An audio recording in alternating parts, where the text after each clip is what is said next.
ربنا إننا سمعنا مناديا ينادي للإيمان হে আমাদের রব, নিশ্চয়ই আমরা এমন একজন আহ্বায়কের আহ্বান শুনেছি যিনি আমাদেরকে ঈমানের দাওয়াত দিয়েছেন। এমন কোন পয়গম্বর নাই দুনিয়ায় যিনি ঈমানের দাওয়াত দেন নাই। সকলেই ঈমানের দাওয়াত মানুষের সামনে, বিশ্ববাসীর সামনে পেশ করেছেন। কোরআনে হাকিম স্পষ্ট একটা সীমারেখা দুনিয়ার মানুষের সামনে পেশ করে পৃথিবীর মানুষগুলিকে দুটি শ্রেণীতে বিভক্ত করে দিয়েছে। একটি হচ্ছে ঈমান পোষণকারী, আরেকটি হচ্ছে অবিশ্বাসী। একটা ঈমান পোষণকারী আর একটা অবিশ্বাসী। ঈমান পোষণকারীরা সত্যশ্রয়ী, তারা হচ্ছে জ্ঞান এবং নূরের সম্পদে সমৃদ্ধ। আর দ্বিতীয় দলটি হচ্ছে কাফের, জালিম, মূর্খ। তারা হেদায়েতের রাস্তা তাদের জন্য অবরুদ্ধ। কোরআনে কারীম এই দুইটি দল সম্পর্কে উল্লেখ করতেছেন, মাসালুল ফারিকাইনি কাল আ'মা ওয়াল আসাম্মি ওয়াল বাসীরি ওয়াস সামিম হাল ইয়াস্তাবিয়ানি মাসালান আফালা। কোরআন শরীফ বলছে হাল ইয়াস্তাবিয়ানি মাসালান আফালা তাযাক্কারুন। দুইটি শ্রেণীতে আল্লাহ পাক ভাগ করে দিয়েছেন। একটা শ্রেণী হচ্ছে অন্ধ, বোবা, বধির। আরেকটি যারা শুনতে পায়, চোখে দেখতে পায়। এ দুটি কখনো এক নয়, সমান নয়। এ দুটির রাস্তা আলাদা। কাফেরের রাস্তা আর ইমানদারদের রাস্তা সম্পূর্ণ ভিন্ন। আল্লাহ রাব্বুল আলামিন ঈমান এবং কুফরের পার্থক্য বলে দেওয়ার জন্য গোটা মানব জাতির মধ্যে স্পষ্ট করে বলেছেন, লা ইকরাহা ফিদ-দীন ক্বাদ তাবায়্যানার রুশদু মিনাল গায়ব। দ্বীনের ব্যাপারে জোর জবরদস্তি নেই। এখানে হেদায়েতের পথ এবং গোমরাহি, হেদায়েতকে গোমরাহির পথ থেকে সম্পূর্ণ আলাদা করে দেওয়া হয়েছে। লা ইকরাহা ফিদ-দীন, দ্বীনের ব্যাপারে কোনো জোর জবরদস্তি নেই। যারা ধর্মনিরপেক্ষবাদী তারা এই আয়াতটাকে নিজেদের মতবাদকে প্রতিষ্ঠার লক্ষ্যে অনেক সময় কাজে লাগায়। দুটি আয়াতকে তারা বেশি ব্যবহার করে।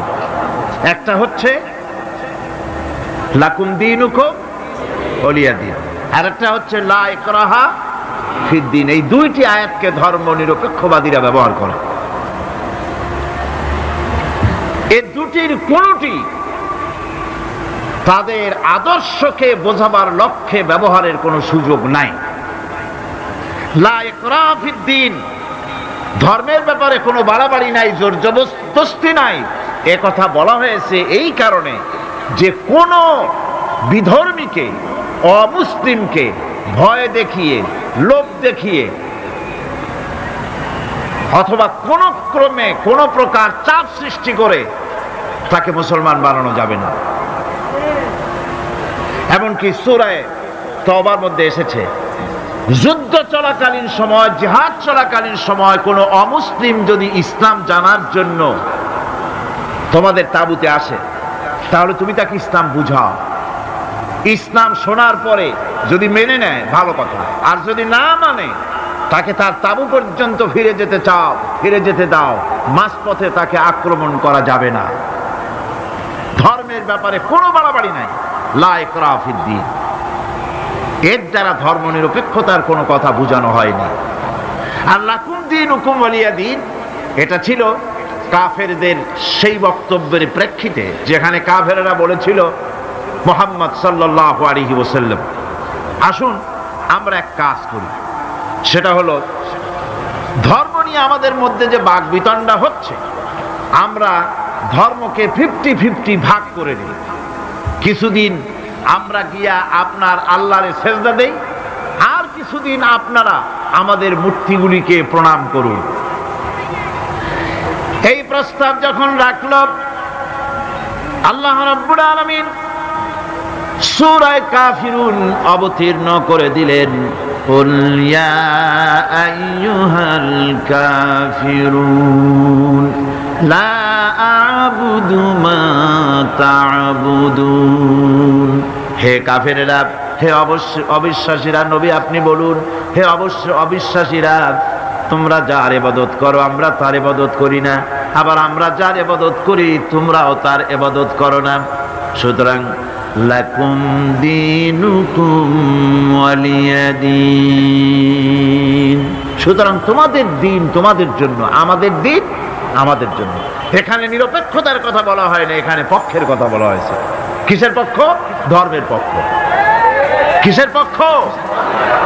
হিন্দু, খ্রিস্টান, বৌদ্ধ, তোমরা তোমাদের ধর্মের পক্ষে থাকো। মুসলমান, তোমরা তোমাদের ধর্মের পক্ষে থাকো। ধর্মের ব্যাপারে নিরপেক্ষ হওয়ার কোনো সুযোগ নাই। আছে নাকি সুযোগ? আমি পার্লামেন্টে বলেছি এই কথা, যে একটা ধর্মের উপরে বিশ্বাস করে নিজেকে একটা ধর্মের পক্ষের ব্যক্তি হিসাবে ঘোষণা করে কেউ বলছে, দাবি করছে আমি হিন্দু, কেউ বলছে আমি বৌদ্ধ, কেউ বলছে আমি খ্রিস্টান, কেউ বলছে আমি মুসলমান। নিজেকে একটা ধর্মের বিশ্বাসী ঘোষণা করার পর আমি ধর্মনিরপেক্ষ, এই কথাটা মিথ্যা, বানোয়াট, জালিয়াতি, প্রতারণা, মুনাফিক। কোন ধর্মের অনুসারী ব্যক্তি ধর্মনিরপেক্ষ হতে পারে না। কেবলমাত্র নাস্তিক, যারা আল্লাহরে মানে না, আল্লাহকে স্বীকার করে না, ওরা বলতে পারে আমরা ধর্মনিরপেক্ষ, ধর্মের ব্যাপারে আমরা নিরপেক্ষ, গুলো মানি না, বিশ্বাস করি না। কিন্তু যারা ধর্মে মানে, সেদের যে ধর্মেরই হোক না কেন, সে ব্যক্তি ধর্মনিরপেক্ষ যদি দাবি করে, এটা মিথ্যে কথা, এটা মুনাফিকি ছাড়া কিছু হতে পারে না। মুসলমানকে, যে কোনো জাতিকে যে ধর্মে আছে ধর্মের পক্ষে থাকার কথাই বলা হয়েছে। এখন আমি বলতেছিলাম ইমানের কথা। ইমান আগে আনতে হবে। ইমান সম্পর্কে আল্লাহ রাব্বুল আলামিন বলতেছেন, ইমান হলো আগে, তারপরে ইসলাম। আবার ইমান আনার আগে আবার কুফরি একটা শব্দ আছে, সেটা হলো ফামান ইয়াকফুর বিত্তাগুতি ওয়া ইউমিন বিল্লাহি ফাকাদ ইসতামসাকা বিল উরওয়াতিল উসকা লা ইনফিসামা লাহা ওয়াল্লাহু সামিউন আলীম। ফামান ইয়াকফুর বিত্তাগুত, যে ব্যক্তি তাগুতকে অস্বীকার করেছে, সর্বপ্রথম তাগুতকে অস্বীকার করতে হবে। ওয়া ইউমিন বিল্লাহ, আর এরপরে আল্লাহর উপরে যে ঈমান আনলো, ফাকাদ ইসতামসাকা বিল উরওয়াতিল উসকা, সে এমন এক শক্ত অবলম্বন ধারণ করলো যা তাকে কোনো কিছুই বিচ্ছিন্ন করবে না, ধ্বংস করে দেবে না। সুবহানাল্লাহ। এখন সত্যিকারের ঈমানদারের পরিচয়টা কি? কোরআনে কারীম সত্যিকারের ঈমানদারের পরিচয় এভাবে পেশ করতেছে, ইন্নামাল মুমিনুনা আল্লাযীনা আমানু বিল্লাহি ওয়া রাসূলিহি সুম্মা লাম ইয়ারতাবু ওয়াজাহিদু বিআমওয়ালিহিম ওয়া আনফুসিহিম ফি সাবিলিল্লাহ উলাইকা হুমুস সাদিকুন। ঈমানের দাবিতে সত্যবাদী কারা? ইন্নামাল মুমিনুনা আল্লাযীনা আমানু বিল্লাহি ওয়া রাসূলিহি, সত্যিকারের মুমিন তো তারা যারা নাকি ঈমান এনেছে আল্লাহর উপর এবং রাসূলের উপরে। এই ঈমান আনার পর সুম্মা লাম ইয়ারতাবু, এরপরে কোন সন্দেহে সে নিপতিত হয় নাই, কোন সন্দেহ তার মনের মধ্যে জায়গা পায় নাই, আর সে আল্লাহর রাস্তায় জিহাদ করেছে মাল দিয়ে, জান দিয়ে। উলাইকা হুমুস সাদিকুন, এরাই হলো ঈমানের দাবিতে সত্যবাদী। সুম্মা লাম ইয়ারতাবু, অথবা এক বিন্দু সন্দেহ মনের মধ্যে জায়গা দেয় নাই। অর্থাৎ ঈমান আনছি কার উপরে? আল্লাহর উপরে। কার উপরে? আর তার রাসূলের উপরে। আল্লাহ এবং রাসূলের উপরে ঈমান আনার পর যারা আল্লাহ এবং রাসূলের বিধান জীবনের সকল ক্ষেত্রে মানতে পারে নাই, তারাই সন্দেহে নিপতিত হয়েছে। কথা বুঝতে পেরেছেন? সারা দুনিয়ার বিপদ আপদ, শত্রুতা, দুঃখ, কষ্ট, মুসিবত, জুলুম, নির্যাতন সবকিছু পাহাড়ের মতো উঁচু হয়ে তাকে ঘিরে ফেলবে, কিন্তু তাকে এক চুলও নাড়াতে পারবে না। আলহামদুলিল্লাহ। সারা পৃথিবী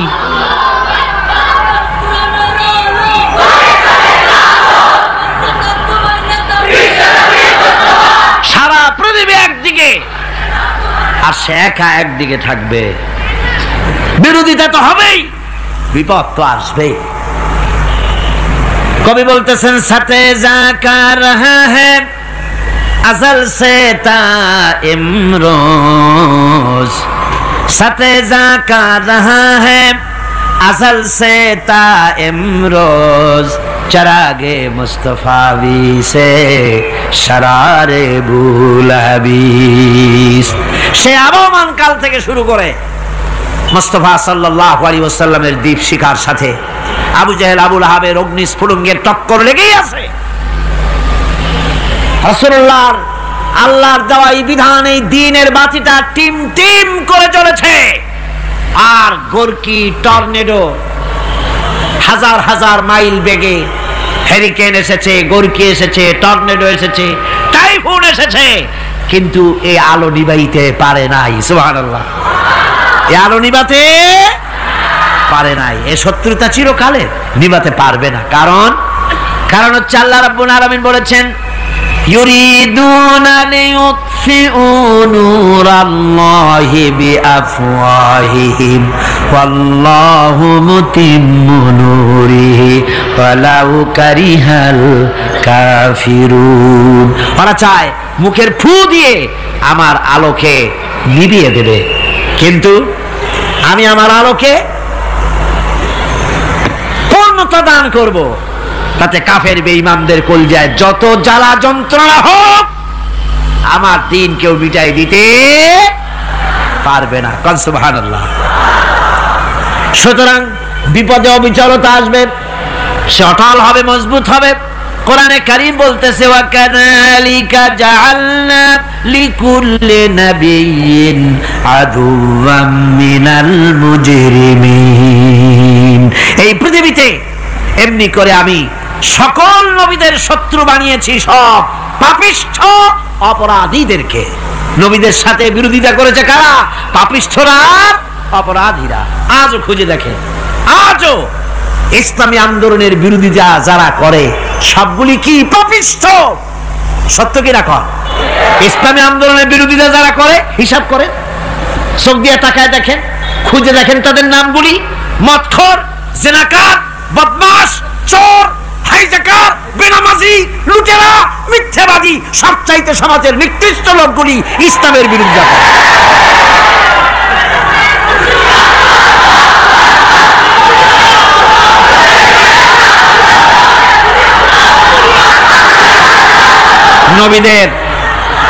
নবীদের শত্রু আল্লাহ বলেন সব যুগে নবীদের সাথে শত্রুতা করেছে পাপিষ্ঠরা। আল্লাহর কথা। কার কথা?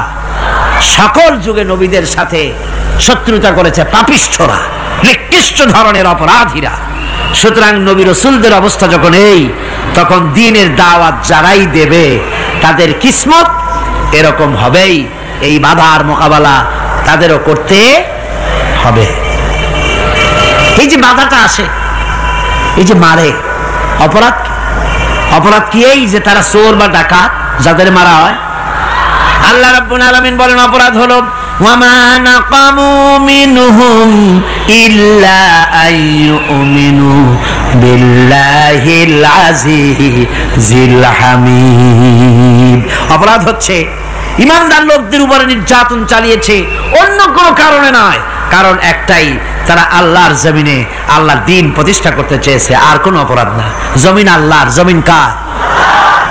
এই বিশাল জনসমুদ্র গর্জে উঠুন একযোগে বলুন জমিন কার, আইন চলবে কার। এখানেই সংঘর্ষ বেঁধেছে আবহমান কাল ধরে। মানুষ অত্যাচারিত হয়েছে, সাহাবায়ে কেরাম অত্যাচারিত হয়েছেন। বুখারী শরীফের হাদিসে এসেছে রাসূল করিম সাল্লাল্লাহু আলাইহি ওয়াসাল্লামের কাছে হযরতে খাব্বাব গিয়ে উপস্থিত হয়েছিলেন।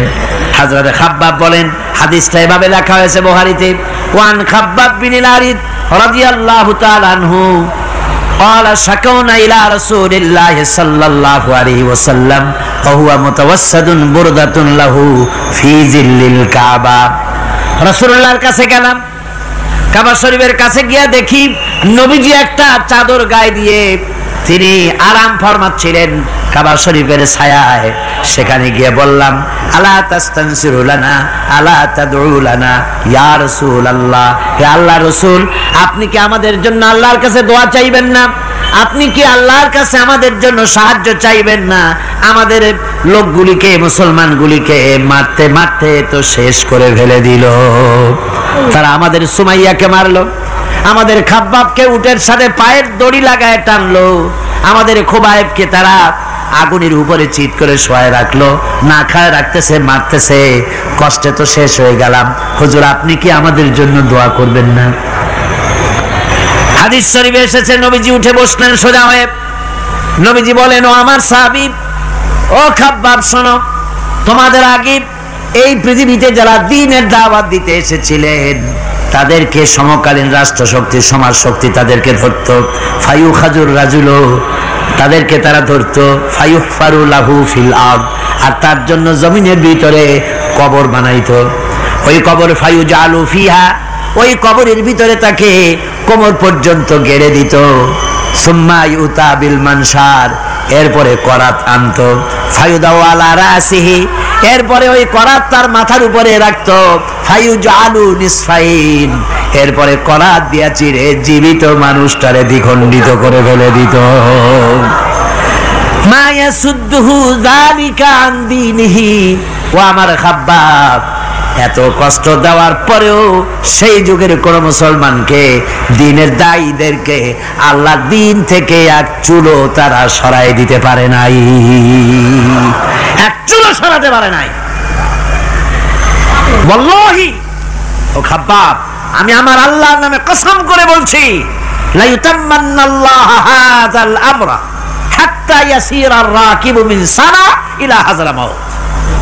আমি কসম করে বলি, আল্লাহ রাব্বুল আলামিনের এই সানা থেকে হাজারামাত পর্যন্ত লোকেরা যাতায়াত করবে, সুন্দরী রমণীরা গমন করবে, সদাগরেরা যাতায়াত করবে, টাকা নিয়া পয়সা নিয়া যাতায়াত করবে। তাদের মনের মধ্যে লুটের ভয়, টাকার ভয়, চুরির ভয়, ডাকাতির ভয়, জেনার ভয়, হত্যার ভয়, ধর্ষণের ভয়, কোনো ভয় থাকবে না। লা ইয়াখাফু ইল্লাল্লাহ, আল্লাহ ছাড়া কোনো ভয় থাকবে না। এমন একটা সমাজ, এমন একটা সময় আসবে। ওয়ালাকিন্নাকুম তাস্তাজিলুন, অথচ খুব তাড়াহুড়ো তোমরা করতেছো। তাড়াহুড়ো করো না, সময় আসবে ইনশাআল্লাহ। আর সে সময় আসছিল মদিনায়, আসে নাই? আসে নাই? সুতরাং আজও চট্টগ্রামের এই বিশাল জনসমুদ্রকে বলতে চাই, নির্যাতন, স্বৈরাচার, জুলুম, অত্যাচার, হত্যাকাণ্ড যা কিছু ঘটতেছে, ধৈর্য ধরুন, আন্দোলনে শরীক হন, জান বাজি রাখুন। এ বাংলাদেশেও আগামী যে পার্লামেন্ট হবে, আগামী জাতীয় নির্বাচনে যে পার্লামেন্ট তৈরি হবে, ইনশাআল্লাহ সেই পার্লামেন্ট হবে কোরআনের পার্লামেন্ট, ইনশাআল্লাহ।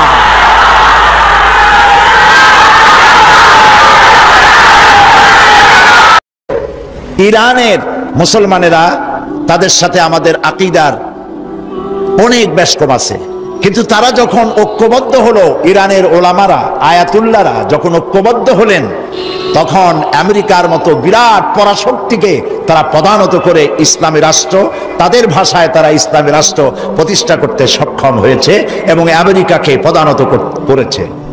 এখানে আয়াতুল্লাহ খমিনির একটি কথা আমার মনে পড়ে, কি সাহস তার! ঈমান আকীদা যাই থাকুক, আকীদার প্রশ্নে আমরা আপোস করব না, কিন্তু এই কথাটা তো বলতেই পারি। যখন আমেরিকা তাকে বলেছিল যে আমার দূতাবাস থেকে যে 56 জনকে গ্রেফতার করা হয়েছে আমেরিকান, এদেরকে ছেড়ে দাও, তা না হলে তোমার খাদ্য রসদ আমেরিকা থেকে যত সাহায্য যায় সব বন্ধ করে দেওয়া হবে। আয়াতুল্লাহ খমেনি জবাব দিয়েছিলেন আমেরিকান প্রেসিডেন্টকে, তুমি কারে খাবারের ভয় দেখাও? যেই জাতির বছরে 1 মাস না খাইয়া থাকা ফরজ, সেই জাতি তোমার খাবারের অপেক্ষা করবে? তোমার মতো কাফেরদের খাবারের কোনো পরোয়া আমরা করি না। মুসলমানেরা যখন ঐক্যবদ্ধ হয়েছিলেন, আল্লাহ তাদেরকে বিজয় দান করেছিলেন সেখানে। ঠিক এমনি করে পাকিস্তানে যখন সর্বশ্রেণীর ওলামায়ে কেরাম মুত্তাহিদা আমল, মজলিস মুত্তাহিদা আমল এ নাম করে যখন একটি সংগঠন কায়েম করলো, সমস্ত ফিরকার মর্তবায়ে খেয়ালের সমস্ত আলেমরা যখন ঐক্যবদ্ধ হলো, পৃথিবীকে অবাক করে দিয়ে ইসলামী শক্তি সেখানে বিজয় লাভ করলো। ঠিক অনুরূপ ভাবে বাংলাদেশ বিগত সরকার এইখানে অত্যাচার করেছে আলেমদের উপরে, এবং সবচাইতে বেশি দুশ্মনী করেছে তারা আলেমদের সাথে। আলেমরা ছিল তাদের জীবনের দুশ্মন। যে কবি তার কবিতার মধ্যে লিখেছে, ফজরের নামাজ যখন, ফজরের আজান যখন শুনি মনে হয় যেন বেশ্যা তার খরিদ্দার ডাকতেছে। নাউজুবিল্লাহ। এই যে কবি, যে মুশরিক, নাস্তিক, মুরতাদ কবি যখন এই কবিতা পড়লো, লিখলো, তদানীন্তন প্রধানমন্ত্রী তাকে ডেকে নিয়ে জাতীয় প্রধান কবি হিসাবে তাকে পুরস্কৃত করলো। আর যে লোকটি হাদিস পড়ালো, 50 বছর ধরে হাদিসের ছাত্র বানালো দেশ জুড়ে, সেই শাইখুল হাদিসকে গ্রেফতার করে চোর আর ডাকাতদের মধ্যে রেখে দিল। বিনা কারণে 252টি মাদ্রাসা তারা বন্ধ করে দিল। এগুলি কি বানায় বললাম? এই মঞ্চে বসে আমি বলেছিলাম তাদের আমলে, নিশ্চয়ই আপনাদের মনে থাকার কথা, গারাঙ্গিয়া মাদ্রাসারে ভুয়া মাদ্রাসা বানাইছিল তারা।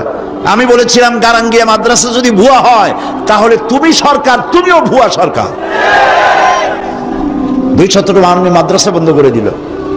এবং 1 জানুয়ারি তাদের বিদায়ের বছর, 1 জানুয়ারি থেকে নিয়ে 30 জুন পর্যন্ত পাবলিক সিকিউরিটি অ্যাক্ট, জননিরাপত্তা আইনে মাদ্রাসার ছাত্র এবং শিক্ষক আর আলেম ওলামাদের 26,000 আলেমদেরকে গ্রেফতার করে কারারুদ্ধ করে তাদের উপরে নির্যাতন করেছিল। আলেম হলো তাদের দুশ্মন, আলেমদের নাম সহ্য করতে পারে না। আর নাস্তিক, মুরতাদ যারা, বুদ্ধিজীবী নামের মুরতাদ যারা, এরা তাদের কলিজার টুকরা মাথার উপর উঠায় রাখে। আর আলেম সহ্য হয় না, মাদ্রাসা সহ্য হয় না।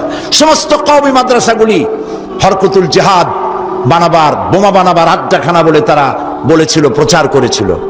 বাইতুল মোকাররমের মসজিদের ভিতরে ঢুকে মুসল্লিদেরকে পিটাইয়া মসজিদে মুসল্লিদের রক্ত দিয়ে লাল করে দিয়েছিল মসজিদকে। এগুলি বানানো কথা? এই সব অত্যাচারে অত্যাচারিত হলো দেশের জনতা, বিশেষ করে আলেম ওলামা। আমাদের মাথায় যে টুপি, এই টুপিটা কার? ফুরফুরা পীর সাহেবের টুপি? শর্ষিনার টুপি? জামাত ইসলামের টুপি? কার টুপি? নবী করিম সাল্লাল্লাহু আলাইহি সাল্লামের দেওয়া উপহার মুসলমান পুরুষদের জন্য টুপি। সেই টুপিকে কুত্তার মাথায় পরিয়ে পোস্টার ছেপে শহরে বন্দরে সর্বত্র তারা ছড়িয়েছিল। সেই যন্ত্রণা সহ্য করতে না পেরে দেশের সমস্ত ওলামায়ে কেরাম ঝুঁকি নিলেন, জীবনের ঝুঁকি নিলেন। চাকরি চলে যায় যাক, ঈমান যেতে দেব না। ঐক্যবদ্ধ হয়ে গেল সারা বাংলাদেশের আলেম ওলামা, পীর বুজুর্গ, এবং ঐক্যবদ্ধ হয়ে তারা আন্দোলন শুরু করলো। আল্লাহ তাআলা ওলামাদের ঐক্যের কারণে 4 দলীয় জোটের বিশাল অভূতপূর্ব বিজয় দান করে দিলেন। আজকে এই বিজয়কে ধরে নিয়ে আমাদেরকে ঐক্যবদ্ধ হতে হবে। ঐক্যবদ্ধ হওয়ার কথা এখানে অনেক এসেছে, কিন্তু কিভাবে ঐক্যবদ্ধ হব সেই কথা আমাদের অনেকের কাছে জানা নাই। কিভাবে ঐক্যবদ্ধ হব? আমি হযরত মাওলানা মুফতি সাঈদ আহমদ সাহেব, ওস্তাজুল আসাতিজা, আমি যা বলতে চাইছিলাম, এমনি আমি ফকির মানুষ, আমার ঝুলি খালি, আমি যা বলতে চাইছিলাম তা অনেক তিনি বলে ফেলেছেন। এখন আমি ফকির মানুষ কি বলবো আল্লাহই জানে। তিনি যে কথাগুলি বলেছেন অত্যন্ত গুরুত্বপূর্ণ কথা বলেছেন। এদেশে ওলামাদের ঐক্য নাই, এ কথা ঠিক নয়। ওলামাদের ঐক্য বহুলাংশে প্রতিষ্ঠিত হয়েই গেছে আলহামদুলিল্লাহ। এখন আগের মতো অত ফতোয়াবাজি নাই, এখন ঐক্যের প্ল্যাটফর্ম গড়ে উঠতেছে আলহামদুলিল্লাহ বলি। মার এসেছে পৃথিবী জুড়ে, মারের চোটে ঐক্যবদ্ধ হওয়াই লাগবে। বুশ মারা শুরু করেছে, এ মার আমাদের পাওনা ছিল। এটা আস্তে বলতেছি, আপনাদের কানে কানে বলতেছি। বুশের আশা খারাপ হয় নাই, আশা দরকার ছিল। ওমা আসাবাকুম মিন মুসিবাতিন ফাবিমা কাসাবাত আইদিকুম। মার খাইতেছো দুই হাতের কামাইয়ের কারণে। একজনে বিবাহ করছিল, কিন্তু বউ তার কাছে আসে না। 1 মাস 2 মাস 3 মাস চলে যায়, বেচারা খুব অসহায় হয়ে পড়লো। এত টাকা খরচ করলাম, তারপরে তাবিজের শরণাপন্ন হলো, দোয়ার শরণাপন্ন হলো, কোনো কাজ হয় না। সর্বশেষ এক বুজুর্গ ব্যক্তির কাছ থেকে চিনি পড়া নিয়ে পানের মধ্যে ঢুকাইয়া খাওয়াইছে। রাত দুপুর 2:30-3টা বাজে হঠাৎ করে বউ গলা জড়ায় ধরছে স্বামীর। স্বামী বলছে যে আল্লাহ, এই শেষের হুজুরের চিনি বড়া কামে লাগছে। বউ কয় যে কি এর চিনি বড়া কামে লাগছে, ঘরে চোর ঢুকছে তাই ভয়তে গলা জড়ায় ধরছে। বাড়িওয়ালা বলতেছে, স্বামী বলতেছে, আয় চোর, मैं तुझे खैर मकदम कहता हूं, तू हर रोज मेरे घर पे आया कर।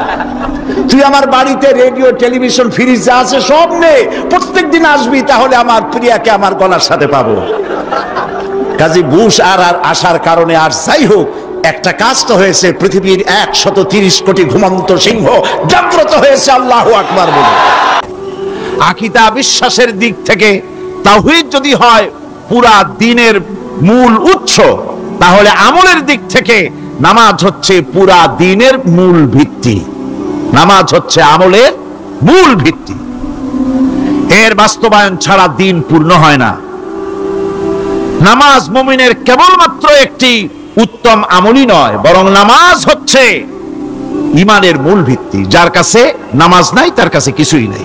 রাসূল করিম সাল্লাল্লাহু আলাইহি ওয়াসাল্লাম বলেছেন যে নামাজ যে ব্যক্তি পড়ে না, আল্লাহ পাকের সাথে তার কোনো সম্পর্ক বাকি থাকে না। সুতরাং এই নামাজটা হচ্ছে যে একমাত্র একাগ্র চিত্তে আদবের সাথে আল্লাহর সামনে রুজু হয়ে যাওয়া। কোরআনে কারীম বলছে, মুনিবিনা ইলাইহি ওয়াত্তাকুহু ওয়া আকিমুস সালাতা ওয়া লা তাকুনু মিনাল মুশরিকিন। তোমরা আল্লাহর দিকে রুজু হয়ে যাও এবং তাকে ভয় করে অন্যায় কাজ থেকে বিরত থাকো, আর নামাজ কায়েম করো, মুশরিকদের অন্তর্ভুক্ত হয়ে যেও না। নামাজ কায়েম করা, নামাজের আদেশ কোরআনে কারীমের মধ্যে আল্লাহ পাক বহু জায়গায় করেছেন। ঈমানের পর নামাজই হচ্ছে সবচেয়ে বড় জরুরি। একজন মানুষ ঈমান আনলো, যেমন কালকে একজন ঈমান এনেছে, ঈমান আনার সাথে সাথে তার প্রথম কাজ কি বলুন? বলেন, প্রথম কাজ কি? ফজরের নামাজের আগে একজন ইসলাম কবুল করলেন, তার প্রথম দায়িত্ব নামাজকে আদায় করে দেওয়া, ফজরের নামাজ পড়া। জোহরের আগে কেউ ঈমান আনলো, তার প্রথম দায়িত্ব জোহরের নামাজ আদায় করা। আসরের নামাজের আগে ঈমান এনেছে, তার প্রথম দায়িত্ব হলো আসরের নামাজ আদায় করা। তার মানে হলো ঈমান আনার পর একজন ঈমানদারের প্রথম দায়িত্ব হচ্ছে নামাজ। গুরুত্বপূর্ণ বিষয়, খুব ভালো করে শুনতে হবে, ইয়াদ রাখতে হবে প্রত্যেকটি মুসলমানের। এই নামাজ কি জিনিস, কেমনে আদায় করতে হবে, আদায় না করলে কি হবে, গুরুত্বপূর্ণ এই কথাগুলি প্রত্যেকের স্মরণ রাখতে হবে।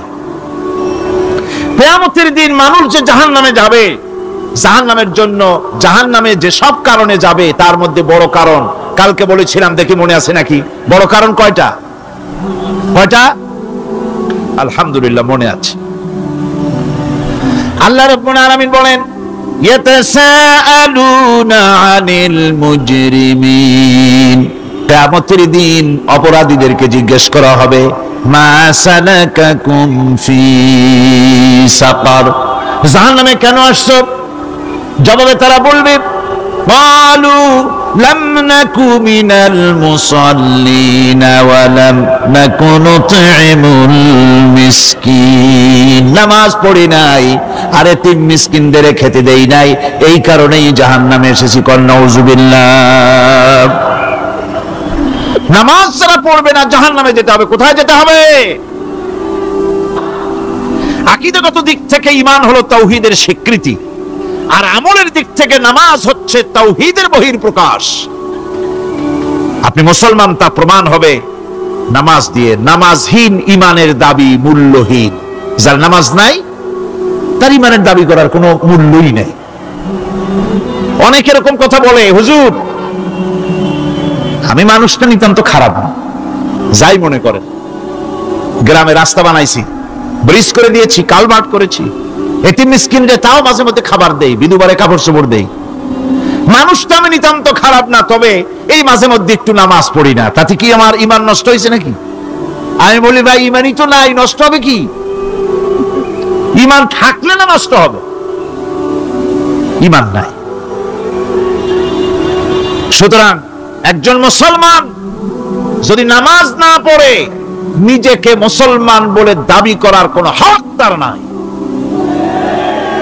দাবি করার অধিকার নাই। নামাজ হচ্ছে জিন্দেগি, নামাজটাই মূলত জিন্দেগি। নামাজটা কি? জিন্দেগি। আল্লাহ রাব্বুল আলামিন শিখাচ্ছেন, কুল ইন্না সালাতি ওয়া নুসুকি ওয়া মাহইয়ায়া ওয়া মামাতি লিল্লাহি রাব্বিল আলামিন। মুহাব্বতের সাথে সবাই পড়েন, কুল ইন্না সালাতি ওয়া নুসুকি ওয়া মাহইয়ায়া ওয়া মামাতি লিল্লাহি রাব্বিল আলামিন। বলো আমার নামাজ, বলো আমার নামাজ, আমার কোরবানি, আমার হায়াত, আমার মত সবকিছুই আল্লাহ রব্বুল আলামিনের জন্য নিবেদিত। আমার বেঁচে থাকা, আমার মরে যাওয়া সব আল্লাহর জন্য। সে আল্লাহ রব্বুল আলামিন, তার জন্য সবকিছু নিবেদিত করতে হবে। আল্লাহ পাকের গোলাম আমাদের বানিয়েছেন, আল্লাহ আমাদের গোলামি করা লাগবে। আর গোলামির নমুনা যাকাত দিয়া, হজ দিয়া, দান দিয়া, সদকা দিয়া, কোন জিনিস দিয়ে নামাজের মতো গোলামির উৎকৃষ্ট প্রমাণ বা নমুনা আর কিছুতে নাই। আমি যে গোলাম তার উৎকৃষ্ট প্রমাণ হচ্ছে নামাজ। নামাজেই একটা মানুষ গোলামির অনুভূতিতে তাকে নিয়ে যায়। বাদশাহ হোক, মন্ত্রী হোক, পীর হোক, মাওলানা হোক, মুহাদ্দিস হোক, বড় লোক হোক, গরিব হোক, পুরুষ হোক, নারী হোক, যেই হোক, নামাজে দাঁড়াইলো, একেবারে কান্ডারে ধরিয়া কানের কাছে হাত দিয়া, হাত দুটো বাঁধিয়া মাথা নিচের দিকে দিয়ে দাঁড়ায় গেল। কিসের মতো? আসামির মতো, গোলামের মতো। সুবহানাল্লাহ। এদিক ওদিক তাকাইতে পারবা না, চোখটা থাকবে সেজদা যেখানে দিবা সেখানে। তাকানো নিষেধ, সেজদার দিকে তাকাও। এরপরে যখন রুকুতে গেলেন, গোলামের নমুনা হয়ে গেল। গোলামের এরকম মাথা নিচু করে থাকতে হয় প্রভুর সামনে। গেলেন রাজা, বাদশাহ, বড় লোক, সব অহংকার চূর্ণ হয়ে গেল। নাক আর কপাল দিয়া আমার মাবুদের দরবারে মাথাটা লাগাই দিলাম জমিনের উপরে। সুবহানাল্লাহ। আমি আমার ভাষায় বলি, আমি আমার ভাষায় কথাটা এভাবে বলি, এই জমিনটা যদি কাগজ হয় আর আমার নাকটার কপালটা যদি কলম হয়, তাহলে আমি যে গোলাম দৈনিক 5 বার আমার নাক আর কপাল দিয়া জমিন নামক কাগজের উপরে, দাস খতের উপরে দৈনিক 5 বার নাক আর কপাল দিয়া সই করে দেই, আল্লাহ আমি তোমার গোলাম আর কারো গোলাম নই, আমি একমাত্র তোমার গোলাম। ঘুমের থেকে উঠে সেজদা দিয়া বলি, দুপুরের সময় কাজ ফেলাইয়া আর একবার বলি, বিকেল আসার আগে আসরে আর একবার বলি, দিন যখন শেষ হয় আর একবার বলি, রাতে যখন শুতে যাই আর একবার সেজদা দিয়া ঘোষণা করি, মাবুদ আমি তোমার গোলাম। সুবহানাল্লাহ। নামাজ হচ্ছে ইসলামের গণ্ডির মধ্যে প্রবেশের প্রমাণ।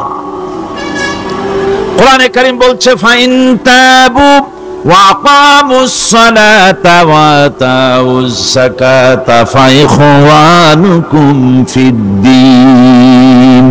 সূরা তওবা এসেছে। তারা যদি তওবা করে আর নামাজ কায়েম করে, যাকাত যদি আদায় করে, তাহলে এখন তোমাদের সে দ্বীনি ভাই, এখন ভাই হয়ে গেল। একটু আগে ছিল কাফের, মুশরিক, এখন তোমার দ্বীনি ভাই। দ্বীনের গণ্ডির মধ্যে প্রবেশ করা, কলেমা পড়ার সাথে সাথেই নামাজ। নামাজ হচ্ছে দ্বীনের প্রধান গেট, দ্বীনের প্রধান তোরণ। দ্বীনের মধ্যে প্রবেশ করার জন্য এই গেট দিয়ে প্রবেশ করতে হবে। সুতরাং এই নামাজের এতই গুরুত্ব দেওয়া হয়েছে। ইসলাম যদি ক্ষমতায় আসে, আল্লাহ যেন এনে দেন, জোরে কোন আমিন। ইসলাম যদি ক্ষমতায় এসে যায়, রব্বুল আলামিন তাফসীরে মাহফিল কোরআন সামনে নিয়ে আশা করে তোমার দরবারে দোয়া করি, এই বিশাল জনসমুদ্রের দোয়া কবুল করো মাবুদ গো, এই বাংলাদেশকে ইসলামের দেশ বানাইয়া দাও।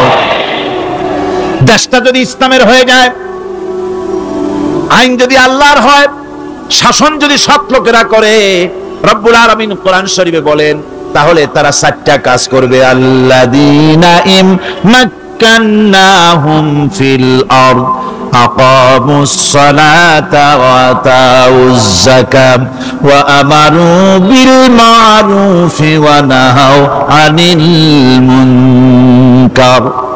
মুমিনেরা ক্ষমতায় এসে প্রথম যে কাজটা করবে, প্রথমে ক্ষমতায় এসেই নামাজ বাধ্যতামূলক করবে। প্রথম কি? ওয়াজ নসিহতে অনুরোধ করা হবে না, বাবাজিরা আল্লাহর রাস্তায় নামাজটা পড়ে না। রেডিও এবং টেলিভিশনের মাধ্যমে রাষ্ট্রপ্রধান অর্ডার করে দিবেন, যারা আকেল বালিগ সকলের জন্য নামাজ বাধ্যতামূলক, নামাজ পড়তেই হবে, এটা অর্ডার।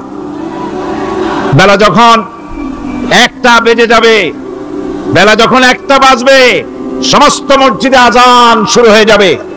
আজানের সাথে সাথে অফিস, আদালত, কল কারখানা, ক্ষেত খামার, শিক্ষাঙ্গন সব ডেডলক হয়ে যাবে। আধা ঘন্টার জন্য বন্ধ হয়ে যাবে। যারা মুসলমান অফিসে, কলেজে, ইউনিভার্সিটিতে সর্বত্র তারা নামাজের জন্য প্রস্তুতি নেবেন।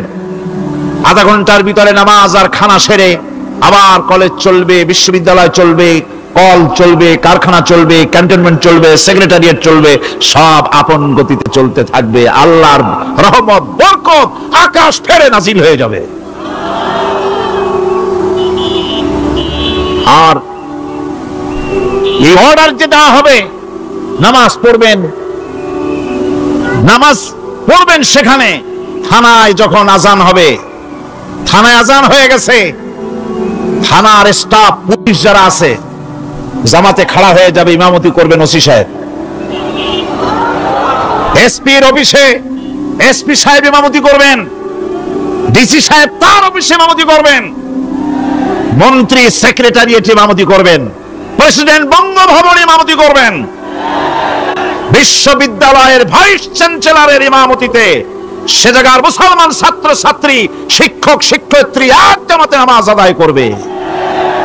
এই যদি হয়, চিত্র দেশের অপরাধ থাকবে? থানায় ওসি সাহেব নিজেই যদি জামাতের ইমামতি করেন, এইভাবে নামাজ আদায় করেন পুলিশদের নিয়ে জামাতে, ঘুষ আর খাবে তারা? এসপি সাহেবের অফিসে, ডিসি সাহেবের অফিসে মন্ত্রীরা যদি ভাবে নামাজ কায়েম করে, তাহলে কি অন্যায় অপরাধ কিছু থাকবে সমাজে? থাকবে না। সুতরাং নামাজ বাধ্যতামূলক করে দেওয়া হবে। নামাজ বাধ্যতামূলক, সকলকে নামাজ পড়তে হবে। নামাজ হচ্ছে অপকর্মের প্রতিবন্ধক। নামাজ পড়লে অন্যায় কাজ থেকে বাঁচার পথ। অন্যায় থেকে বাঁচাই কিসে? নামাজ।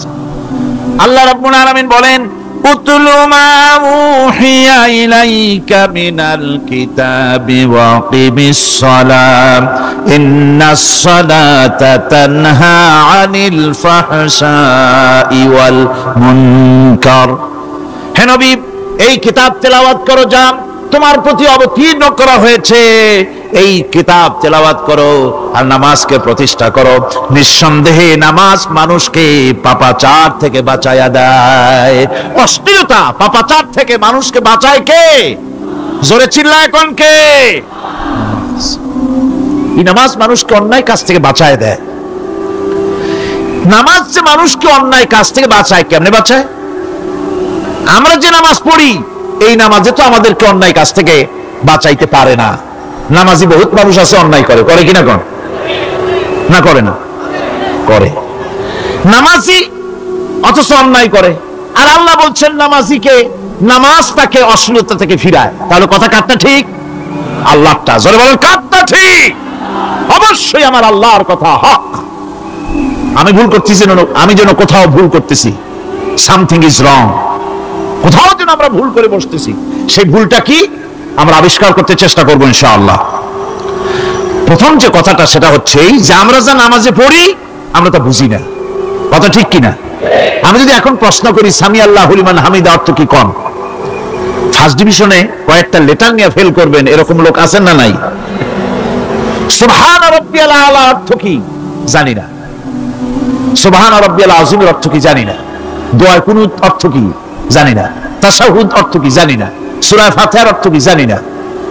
এমন কি উযুর মধ্যে কয়টা ফরজ তা অনেকের জানা নাই। কথা কি বেশি বললাম না ঠিক বলছি? একজনে জিজ্ঞেস করলো, মিয়া উযুতে কয় ফরজ? হুজুর কি মনে করেন যে বুঝি জানি না? এটা তো সাধারণ ব্যাপার, বলেন না কয় ফরজ? উযুতে তো 17 ফরজ। কি কি কয়? হাত ধোয়া, পাও ধোয়া, মুখ ধোয়া, নাক ধোয়া, চোখ ধোয়া, জিহ্বা ধোয়া, মাথা ধোয়া। বলতে বলতে গুণে দেখা গেল প্রায় 19টার মতো বলছে। বলা হলো, মিয়া বললেন আপনি উযুতে ফরজ 17টা, কইলেন আপনি 19টা। কয় হুজুর জানি আরো, বলি না আপনাদের ভয়তে। উযু জানে না, নামাজ জানে না, তাকে এই নামাজ কেমনে ফিরাবে অন্যায় কাজ থেকে? কথা বুঝতে পেরেছেন? নামাজে আল্লাহু আকবার বললাম, এরপরে সানা পড়লাম, তারপরে সূরা ফাতিহা পড়লাম। সূরা ফাতিহার ভিতরে যে সমস্ত কথাগুলি বললাম সেই কথাগুলি বুঝি না, কি বলেছি তাও জানি না। এরপরে সুবহান রাব্বিয়াল আলা বলেছি, সুবহান রাব্বিয়াল আযীম বলেছি, সামি আল্লাহু লিমান হামিদা বলেছি, অর্থ কি জানি না। আল্লাহ তা শুনতে পান, যে ব্যক্তি আল্লাহর প্রশংসা করেন তিনি তা শুনতে পান। নামাজের মধ্যে আইডিয়া দেওয়া হচ্ছে, তুমি যে আল্লাহর জন্য নামাজ পড়তেছো, প্রশংসা করতেছো, এটা এমন নয় যে আল্লাহ পাক দেখছেন না বা শুনতেছেন না। তুমি যা বলতেছো, প্রশংসা করতেছো, আল্লাহ পাক তা শুনতে পাচ্ছেন। সামি আল্লাহু লিমান হামিদা, সুবহান রাব্বিয়াল আলা। আমি মহান সর্বশ্রেষ্ঠ আল্লাহ রাব্বুল আলামিনের পবিত্রতা ঘোষণা করছি, আমি তার প্রশংসা করছি। সূরা ফাতিহার কি আমরা বলি আপনারা ব্যাখ্যা দেখে বুঝে নিয়েন, সেগুলি আমি এখানে বলে বাকি কথা সব শেষ করতে পারবো না। নামাজে কি পড়েন সেটা যদি জানতেন অবশ্যই আল্লাহ রাব্বুল আলামিনের কথা কার্যকরী হয়ে যেত। ইন্নাস সালাতা তানহা আনিল ফাহশাই ওয়াল মুনকার। নামাজ মানুষকে পাপের কাজ, অশ্লীলতা থেকে ফিরাতে পারে। আল্লাহ ইন্না বসায়ছেন, নিশ্চয়ই, বেশক, অবশ্যই নামাজ পাপ থেকে ফিরাবে। কিন্তু কেমনে ফিরাবে নামাজ তো বুঝি না, নামাজ তো বুঝি না। খালি সেজদা দেয় জনমের মতো। আর সেজদা কি? নামাজে যদি দেখে ইমাম দেরি করতেছে, আত্তাহিয়াত পড়তে দেরি হয়ে যাচ্ছে, পিছন থেকে সিগন্যাল মারে, ঠিক কিনা? বেয়াদব, বেয়াদব। তোমার নামাজ, তোমার আত্তাহিয়াত আগে শেষ হয়েছে, তাতে কি হয়েছে? চুপ করে বসে থাকো। ইমামকে কাশি দিয়া সতর্ক করার অধিকার তোমার নাই। যদি ইমামকে সতর্ক করার জন্য কাশি দিয়ে থাকো, তোমার নামাজ ফাসেদ হয়ে যাবে। এটা ফাজলামি করার জায়গা না, এটা নামাজ। এর নাম কি? ধীরে সুস্থে নামাজ পড়তে হবে। অনেকে মসজিদটারে মনে করে জেলখানা, ঢুকতে যত দেরি, বেরোতে পারলে যেন বাসে যান ছটফট করে। সিনেমার মধ্যে গিয়ে ঘন্টার পর ঘন্টা বসে থাকে, খারাপ লাগে না? মসজিদে কেরাত যদি একটু লম্বা পড়ে, পিছনে বসে খালি কি যে করে মনে মনে বলতে থাকে যে ইমাম এমন কাঁচা ছাড়া ছাড়ি না। আর গান যখন শোনে, শুনতেই থাকে, কত মজা, ঘুম আসে না। নাউযুবিল্লাহ। সুতরাং নামাজে কি পড়েন সেটা আপনাকে বুঝতে হবে। সঠিকভাবে নামাজ পড়ার পরও যদি কোন মানুষের সঠিকভাবে, ভালো করে শোনেন, সঠিকভাবে নামাজ পড়ার পরেও যদি কোনো মানুষ পাপের থেকে না ফেরে, তাহলে বুঝতে হবে একথা, পানি আর সাবান দিয়া কাপড় ধুলে কাপড়ের ময়লা যাবে, কিন্তু পানি আর সাবান দিয়া কয়লা জনমের মতো ধুইলেও কয়লার ময়লা যাবে না। কথা বুঝে আসছে? এর থেকে আর উত্তম দৃষ্টান্ত আমার কাছে নাই। নামাজ পড়ার পরেও যদি চরিত্র ভালো না হয়, বুঝতে হবে নামাজ হচ্ছে না, কাঙ্ক্ষিত মানের নামাজ আদায় হচ্ছে না। আল্লাহর নবী বলেছেন, যার নামাজ পাপ কাজ হতে ফিরাতে পারলো না, তার নামাজ নামাজি নয়। আবার শুনুন, রাসূল বলছেন, যার নামাজ তাকে পাপের কাজ থেকে ফিরাতে পারলো না, তার নামাজ নামাজ নয়। ওইটা নামাজ হয় নাই, যার জন্য তার পাপ থেকে তারে ফিরাইতে পারছে না। আর কিয়ামতের দিন বেনামাজিরা সবচাইতে বেশি অপমানিত হবে। সবচাইতে বেশি অপমানিত হবে কারা? বেনামাজিরা। কিভাবে? يوم يكشف عن ساق ويدعون إلى السجود فلا يستطيعون। সেদিন কঠিন সময় আল্লাহ রাব্বুল আলামিন লোকদেরকে সিজদা করার জন্য বলবেন, কিন্তু যারা বেনামাজি ছিল দুনিয়ায় তারা সিজদা দিতে পারবে না। বলেন নাউযুবিল্লাহ। অবস্থাটা কি হবে? খাশিআতান আবসারুহুম তারহাকুহুম যিল্লাহ। তাদের দৃষ্টি নিচু হবে, লাঞ্ছনা এবং অপমান তাদের উপরে চেপে বসবে, সিজদা দিতে পারবে না। আল্লাহ আমাদেরকে ক্ষমা করুন। কিয়ামতের দিন হযরত আদম আলাইহিস সালাম থেকে শুরু করে পৃথিবীর সমস্ত মানুষের সামনে আল্লাহ রাব্বুল আলামিন সিজদা করার জন্য অর্ডার করবেন। যারা নাকি বেনামাজি, ওরা আল্লাহর দরবারে সেদিন সিজদা দিতে পারবে না, লাঞ্ছিত অপমানিত হবে। যারা কল নাউযুবিল্লাহ।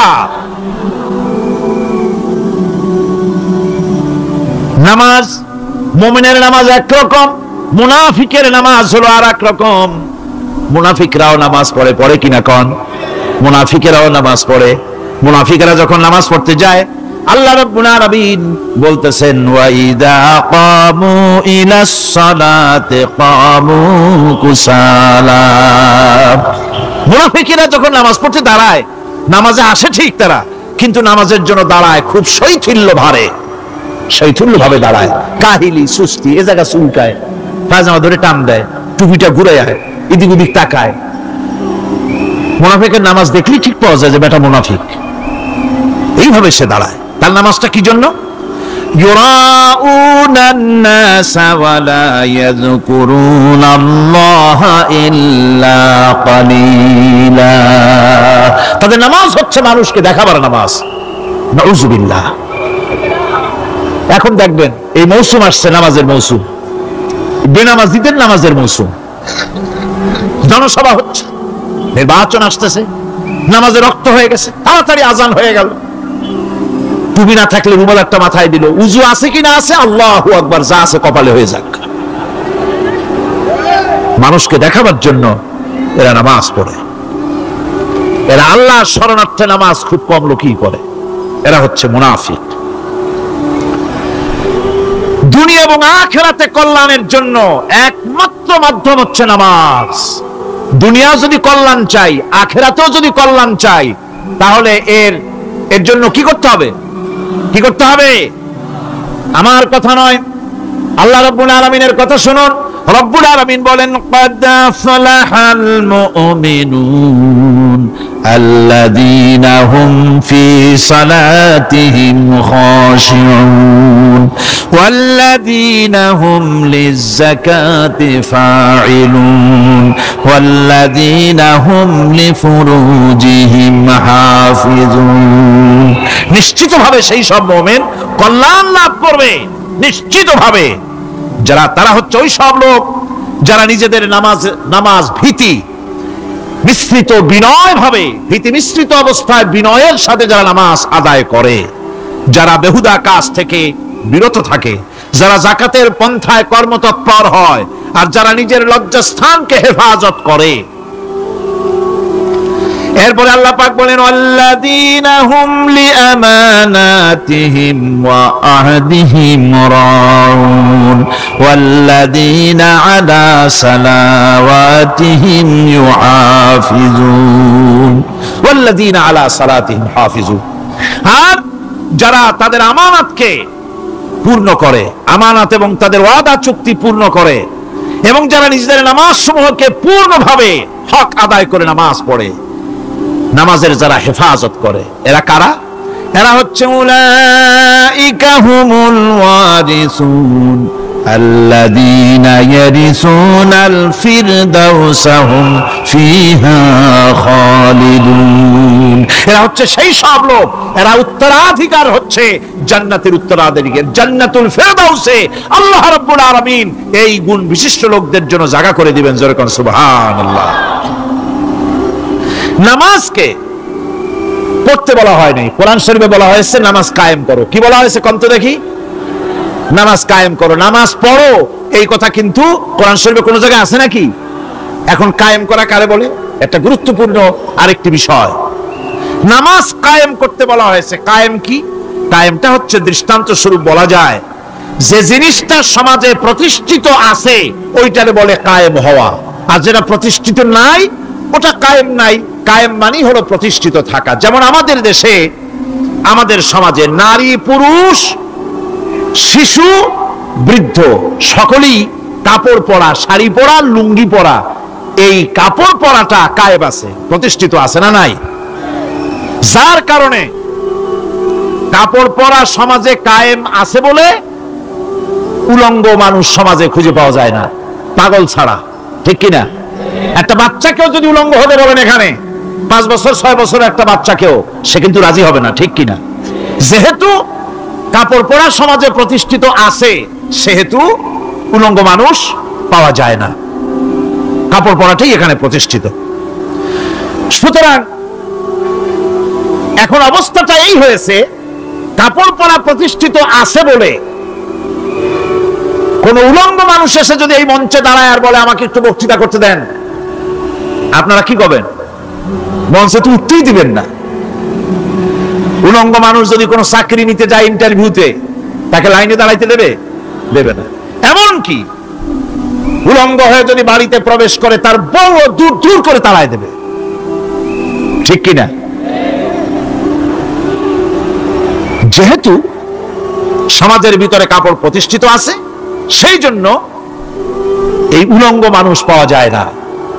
অনুরূপ ভাবে নামাজ যদি প্রতিষ্ঠিত হতো সমাজের ভিতরে তাহলে বেনামাজি খুঁজে পাওয়া যেত না।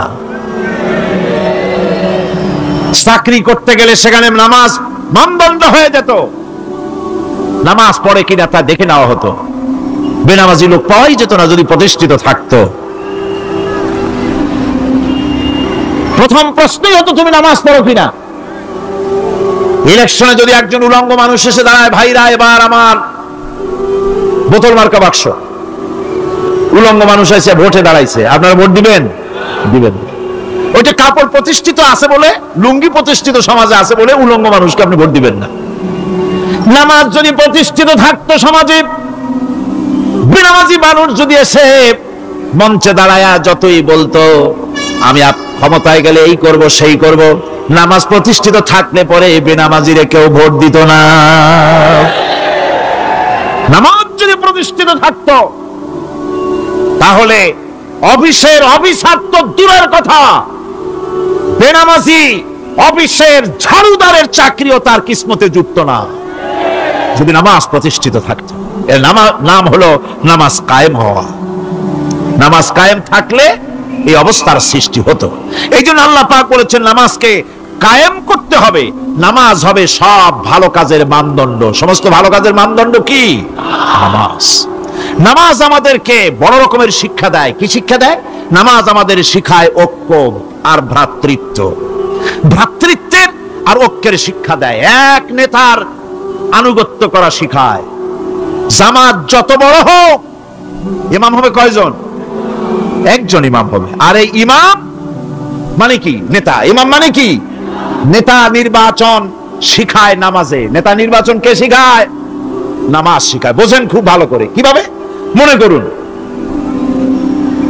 চট্টগ্রাম শাহী মসজিদে ইমাম প্রয়োজন।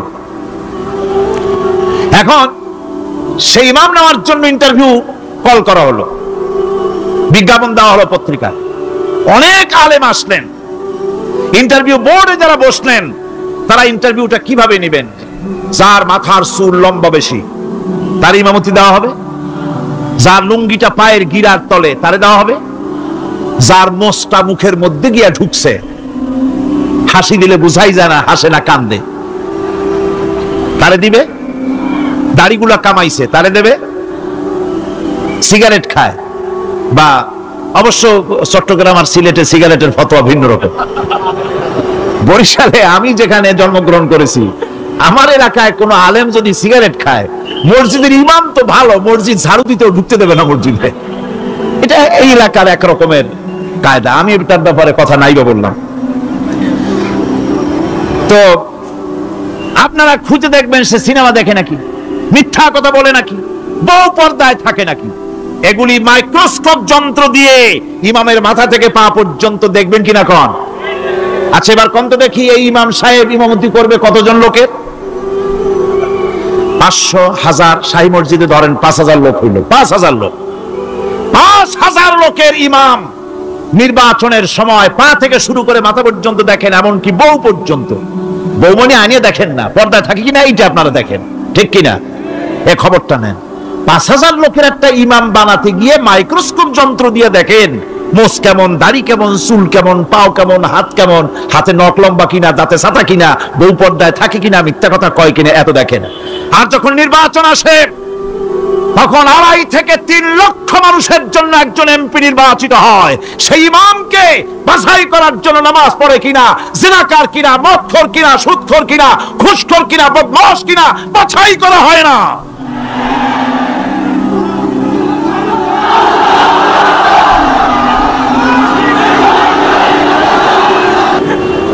নামাজ আমাদেরকে এটা শিখায় ইমাম কেমনে বানাইতে হবে, কোন সুবহানাল্লাহ। নামাজ ঐক্য শিখায়, নামাজ ভ্রাতৃত্ব শিখায়, নামাজ পারস্পরিক মহব্বত শিখায়, নামাজ নেতা কেমন হওয়া উচিত, নেতা নির্বাচন শিখায়। আবার নেতা ভুল করলে তার ভুল বলা যাবে না, এরকম হতে পারবে না।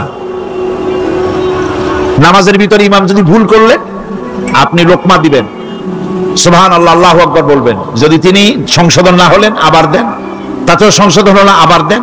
3 বার লোকমা দেওয়ার পর যদি ভুল সংশোধন না করে নামাজ ছেড়ে দেন, ইমামকে বের করে দেন, নতুন ইমাম নিয়োগ করেন। যারা ক্ষমতায় যাবে, আপনি রাষ্ট্রের ইমাম যারে বানাবেন, সেই রাষ্ট্রীয় ইমাম যদি জনগণের ইচ্ছার বিরুদ্ধে যদি চলে, 1 বার লোকমান দেন, 2 বার লোকমান দেন, 3 বার দেন, তারপরেও যদি না নামে, ঘাট ধরে নামে না। নামাজ আপনাকে নেতা নির্বাচন, নেতাকে প্রতিষ্ঠিত রাখা, নেতার আনুগত্য আপনাকে শেখায়। নামাজ লাইন সোজা করে দাঁড়াতে হবে। লাইন যদি বাঁকা করেন, আপনার কলজেটা ওরকম বাঁকা হয়ে যাবে। নাউযুবিল্লাহ। নামাজের কাতারে যার কারণে নামাজের কাতার বাঁকা হবে, পুরা কাতারের জন্য আল্লাহর কাছে ওই লোকটা দায়ী হয়ে যাবে। নামাজ শৃঙ্খলা শিখায়, সুবহানাল্লাহ কইতে ইচ্ছা করে না? নামাজ শৃঙ্খলা শিখায়। হৃদয়ের গভীর কন্দর থেকে, কলিজার মধ্য দিয়ে, মনের মণিকোটা থেকে একবার যদি গভীর রাত্রে জেগে একবার যদি বলে আল্লাহ, আল্লাহ পাক 70 বার সাড়া দিয়ে জিজ্ঞেস করেন, বান্দা কি চাও বলো, আমি হাজির। কি মজার নাম আল্লাহ, এর থেকে মজার নাম পৃথিবীতে নাই। এই মজা বেশি পাবেন তাহাজ্জুদের সময়। সুবহানাল্লাহ বলেন। রাত জাগতে শিখুন, তাহাজ্জুদের নামাজের অভ্যাস করুন। সমস্ত নবীদের উপরে তাহাজ্জুদ পড়া বাধ্যতামূলক ছিল। গভীর রাত্রে সব ঘুমানো, আপনি জাগুন, উযু করুন, একটা রুমের মধ্যে একা চলে যান, দরজা বন্ধ করে দিন, তারপরে 6 রাকাত 8 রাকাত নামাজ পড়ে কান ধরিয়ে আল্লাহর কাছে বলতে থাকেন, আল্লাহ, আমি এই সমাজের একজন নগণ্য মানুষ, তুমি দয়া করে আমারে কত টাকা দিছো, পয়সা দিছো, আমার মতো বিদ্যা জানাওয়ালা লোকেরা রিক্সা চালায়, অফিসে চাকরি করে, খাইয়া গৌরব ভালো কাপড় দিতে পারে না, তুমি আমারে কই থেকে কই নিয়ে আসছো বাবু, তার আমি শুধু নাফরমানি করছি, গুনাহ করছি, মিথ্যা কথা বলছি, আল্লাহ তুমি আমারে মাফ করো। গভীর রাত্রে গুনগুন করে নিজের কানে ধরে অপরাধ স্বীকার করে কাঁদতে থাকেন আর ডাকতে থাকেন, ইয়া আল্লাহু ইয়া রহমানু ইয়া রহিমু ইয়া হাইয়ু ইয়া কাইয়ুম। পড়েন, ইয়া আল্লাহু ইয়া রহমানু ইয়া রহিমু ইয়া হাইয়ু ইয়া কাইয়ুম, ইয়া আল্লাহু ইয়া রহমানু ইয়া রহিমু ইয়া হাইয়ু ইয়া কাইয়ুম। চোখের পানি ফেলে নবীজি বলেছেন আল্লাহর ভয়েতে গুনাহ করেছিল, সেই লজ্জা করে আল্লাহর ভয়েতে, জাহান্নামের ভয়েতে মানুষ যখন কান্দে, চোখের পানি নাকের অর্ধেক আসতে না আসতে আল্লাহ পাক তারে মাফ করে দেন। আল্লাহ পাক, মা বাচ্চা যদি কান্দে মা সইতে পারে বলেন? মায়ের চাইতে আল্লাহর মহব্বত কম না বেশি? মহব্বতকে আল্লাহ পাক 100 ভাগ করেছেন, 1 ভাগ সারা বিশ্বের মাঝে ছড়িয়ে দিয়েছেন, আর 99 ভাগ আল্লাহ তার নিজের মধ্যে রাখছেন।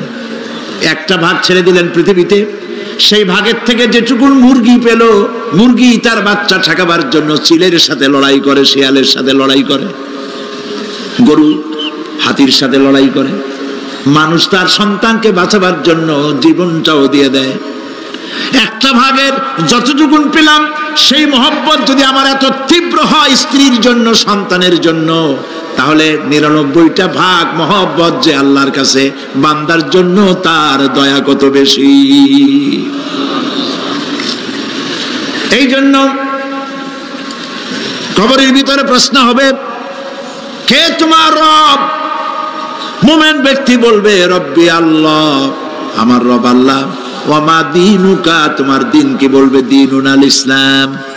ওয়ামান নবিয়ুকা, তোমার নবীকে? ওই লোক বলবে নবিয়ুনা মুহাম্মাদুর রাসূলুল্লাহ সাল্লাল্লাহু আলাইহি ওয়াসাল্লাম। হাদিসে এসেছে ওই সময় নবীজির চেহারা মোবারক দেখানো হবে, প্রশ্ন করা হবে মা কুনতা তাকুলু ফি হাদার রাজুল, এই লোক সম্পর্কে তোমার ধারণা কি? লোকটি বলবে হাদা নবিয়ুনা মুহাম্মাদুর রাসূলুল্লাহ সাল্লাল্লাহু আলাইহি ওয়াসাল্লাম, ইনি তো আল্লাহর রাসূল, আমার নবী। সঙ্গে সঙ্গে গায়েব থেকে আওয়াজ হবে ফাফরিশু বিল জান্নাতি ওয়ালবিসু বিল জান্নাহ, আমার ফেরেশতারা আমার বান্দার জন্য জান্নাতের বিছানা কবরের মধ্যে বিছায় দাও, আর আমার বান্দাকে জান্নাতের পোশাক পরায় দাও, জান্নাতের পোশাক পরায় দাও, জান্নাতের বিছানা বিছায় দাও, আর তার কবরটাকে প্রশস্ত করো ইলা মাদ্দা বাসারা, যদ্দূর তার চোখের দৃষ্টি যায় অদ্দূর বড় বানায় দাও কবর। ফেরেশতারা বলবেন নুম কানাউমুল উরুস, দুলামিয়া যেমন বাসর সজ্জায় বউ নিয়ে ঘুমায়, তুমিও আরামে ঘুমায় থাকো ইলা ইয়াউমিল কিয়ামা। ভাই সাহেব, এই পৃথিবীর সব ফাঁকিবাজি, মোহ, সব মোহ, স্ত্রী পুত্র পরিজন মাল ধন কিচ্ছু না, কোনো দাম নাই। আল্লাহকে ভয় করুন, আল্লাহকে ভয় করে চলুন। ভয় তো করতে পারলাম না, এত বড় একটা রমজান মাস চলে গেল, রোজা আসছিল তাকওয়া সৃষ্টি করার জন্য, সারা জীবন রোজা রাখলাম, মুত্তাকি হইতে পারলাম না। এটা ঠিক কিনা বলুন? সারা জীবন রোজা রাখলাম, মুত্তাকি হইতে পারি নাই। এখনো মিথ্যা কথা বলি, ওজনে কম দেই, খাদ্যে ভেজাল দেই, কথা ঠিক কিনা? মিথ্যা কথা বলতেছেন, মিথ্যা কথা বলা কবিরা গুনাহ, মিথ্যা কথা বলা সমস্ত গুনার মা। কোথায় কোথায় মিথ্যা বলা হচ্ছে? দোকানদারি করতেছেন, কষ্ট করে মাল কিনছেন, লাভের জন্যই তো কিনছেন, মিথ্যা কোন কেন? ওজনে কম দিচ্ছেন, ভেজাল দিতেছেন, ভেজাল দিয়া কম দিয়া কয় টাকা উপার্জন করবেন? আর কতগুলি খাইতে পারবেন আপনি? চাউলের মধ্যে তুষ দিলেন, কুড়া দিলেন, পাথর দিলেন। আহারে মুসলমান, কি কপাল পোড়া! ওজন দিতে গিয়া একটু খিস দিয়া ধরে যেদিকে পাথরটা, আর মালটা যেদিকে সেদিক টেটু নিচু করে দেয়। যে কেনে সে মনে করে মাশাআল্লাহ, লোকটা তো খুব ভালো, আবার তো বেশি দিছে। কিন্তু বাড়ি যেয়ে দেখবেন আপনারা 14 গ্রাম কম দিছে। ও 14 গ্রাম তো না, এখন তো গ্রাম বলে, আগে তো আমরা ছটাক মটক বলছি, এখন গ্রাম বলে সুবিধার জন্য। এগুলি কি আমি বানায় বলতেছি না? কথা ঠিক। লাভটা কি? কি লাভ? জমিনের আইল ঠেলতেছেন, পরের জমিন দখল করতেছেন, দুনিয়ারে ঠকাইছেন, ভাইরে ঠকাইছেন, ভাইয়ের সম্পত্তি ফেরত দেন নাই। আহা, এই যে দুরবস্থার সৃষ্টি হলো, আমলের পরিবর্তন হলো না। মসজিদ বানাইছি সব দালান, মসজিদগুলি সব বিল্ডিং হয়ে গেছে। নবী করিম সাল্লাল্লাহু আলাইহি ওয়াসাল্লাম বলেছেন মাসাজিদুহুম আমিরাতুন ওয়া হিয়া খারাবুম মিনাল হুদা, মসজিদগুলি সব দালান হয়ে যাবে শেষ যুগে। এগুলি নবী করিম সাল্লাল্লাহু আলাইহি ওয়াসাল্লাম ভবিষ্যৎবাণী। মসজিদগুলি কি হবে? সব বিল্ডিং হয়ে যাবে। ওয়া হিয়া খারাবুম মিনাল হুদা, হেদায়েত থেকে খালি হয়ে যাবে। হেদায়েত নাই, খালি মসজিদ, building, tiles, mosaic, air condition সব আছে, হেদায়েত নেই। কবি বলতেছেন মসজিদ তো बना ली है सब भर में ईमान की हरारत वालों ने मन पुराना पापी रहा बरसों में नमाजी बनना सीखा। মন চাইছে তাড়াতাড়ি করে মসজিদ একটা বানাই ফেলাইছে, কিন্তু বছর বছর নামাজ পড়লো, মন সেই পুরানা পাপী রয়ে গেছে, সেই পাপ থেকে সে বাঁচতে পারে নাই। এই জন্য বিশ্ব কবি আকবাল বলেন মসজিদ মে মরসিয়া খাহে কে নমাজি ন রহি, মসজিদ মে মরসিয়া খাহে কে নমাজি ন রহি, यानी वो साहिबे औसाफ हिजाजी न रही।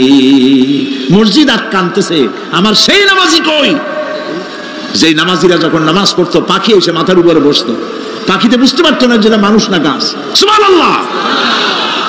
আর এখন ইমাম যদি নামাজ পড়তে আত্মাহিত পড়তে দেরি করে, ধীরে ধীরে পড়তেছে, পিছন থেকে সিগন্যাল মারা শুরু করে,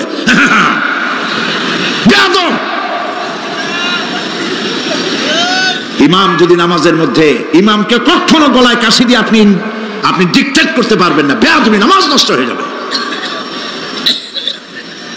অনেকে করে কিনা বলো, ওর নিজেরটা শেষ হয়ে গেছে এই জন্য ইমাম করে না কেন, সেই জন্য কাশি দেয়। এটা ফাজলামি করার জায়গা নয়। প্রিয় ভাই সব, সুতরাং আমল যদি ভালো না হয় মসজিদ সুন্দর বানায় লাভ হবে না। আমল যদি ভালো না হয় সুন্দর জামা টুপি পরে কোনো লাভ হবে না। শরীরে হয়েছে ক্যান্সার আর মাথায় মাখতেছে লক্ষ্মীবিলাসের তেল, লাভ আছে? বলেন লাভ আছে? কোনো লাভ নাই। আমল পরিবর্তন, মিথ্যা ছাড়তে হবে, মিথ্যা ছাড়তে হবে। ওয়াদা করতে পারবেন যে মিথ্যা আর বলবো না? পারবেন? ওজনে কম দেব না, ওয়াদা করতে পারবেন? জমিনের আইল ঠেলবো না, পরের হক নষ্ট করবো না, অহংকার করবো না, পারবেন? তাহলে জান্নাতের রাস্তা ক্লিয়ার হবে, নইলে ক্লিয়ার হবে না। ওয়াদা করি, বলেন ইয়া আল্লাহ। দুই হাত উঁচু করেন, বলেন ইয়া আল্লাহ, তোমার পবিত্র নামে কসম করি, ওয়াদা করি, যতদিন পর্যন্ত মালাকুল মউত আমার মাথার কাছে না আসতেছে, ফরজ নামাজ, ফরজ রোজা ছেড়ে দেব না। ইয়া আল্লাহ, আর মিথ্যা কথা বলবো না, ওজনে কম দেব না, খাদ্যে ভেজাল দেব না, অধীনস্থ নারীদেরকে বেপরদা রাখবো না, অহংকার করব না, সুদ খাবো না, সুদ দেব না, ঘুষ খাবো না, ঘুষ দেব না, শিরক করব না, বেদাত করব না। আল্লাহ তাআলা তুমি দয়া করে আমার ওয়াদা কবুল করো, আমিন। হাত নামা, আল্লাহ পাক কবুল করুন, সবাই বলেন আমিন। যদি এই ওয়াদা পালন করতে পারি জান্নাতের রাস্তা ক্লিয়ার হয়ে যাবে। আর ওয়াদা পালন করতে পারবো না, ওয়াজের মাহফিল আইসা কোনো লাভ নেই। বছরের পর বছর ওয়াজ শুনবেন, আমলের পরিবর্তন হবে না, কোনো লাভ নাই। দোকানদারেরা ওজন টোজন ঠিক মতো দেন, মিথ্যা কথা বলা বাদ দেন, ওজন একটু কমাইয়ে কমাইয়ে দিয়া, খাদ্যে ভেজাল দিয়া কোনো লাভ নাই। এগুলি আপনি কবরে নিতে পারবেন না, শুধু পাপ আর পাপ। কথা বুঝে আসছে আপনাদের? প্রত্যেকটি মানুষকে তাওহীদবাদী হতে হবে, শিরক মুক্ত হতে হবে। শিরক হলো মাজারগুলিতে গিয়ে মনের আশা আকাঙ্ক্ষা সেখানে বলা, এটি হচ্ছে শিরক। এই কাজ আপনারা করবেন না। কুমিল্লা কি মাজার আছে? আছে? কোন মাজারে যাবেন না, কোনোদিন যাবেন না, কোনো প্রয়োজন নাই। বিপদে পড়েছেন, উযু করবেন, মসজিদে চলে যাবেন, সুবহানাল্লাহ বলেন। মসজিদে গিয়ে 2 রাকাত কাজায়ে হাজতের নামাজ পড়বেন, আল্লাহর কাছে কাঁদবেন। মাজারে যিনি শুয়ে আছেন বিশ্বাস করেন, কোরআন শরীফ আমার সামনে, বিশ্বাস করুন, যিনি কবরে শুয়ে আছেন আপনাকে 4 পয়সার উপকার করতে পারবে না। মাঝখানে আপনি শিরকের গুনাহ নিয়ে আল্লাহর দরবারে হাজির হবেন। মাজারে টাকা দিবেন না, পয়সা দিবেন না, মানত করবেন না। মাজার একটা ব্যবসা। মাজার আজকাল কি? মাজার আর রস সব ব্যবসা। আপনারা এইসব কাজে যাবেন না। আগরবাতি, মোমবাতি, চাদর দেওয়া, মশারি দেওয়া, এগুলো মুসলমানের কাজ না। হিন্দু, খ্রিস্টান, বৌদ্ধ যা করে আমরা কি তা করতে পারি? জোরে বলেন, পারি? কবরে যদি একটু চিন্তা করেন ভাইরা, মাথাটা একটু খাটান, কবরে যদি চাদর দেওয়াই লাগে তাহলে রাসূল করিম সাল্লাল্লাহু আলাইহি ওয়াসাল্লামের কবরের উপরে সোনার সুতা দিয়ে চাদর দেওয়া উচিত ছিল। তুলার সুতা না, সোনার সুতা। আর ওই রকমের দেওয়ার সিস্টেম হলে উম্মতেরা সোনার সুতা না, নিজের বুক নিজে ভাইয়া কলিজা পার করে রাসূলুল্লাহর কবরের উপর দিয়ে দিত।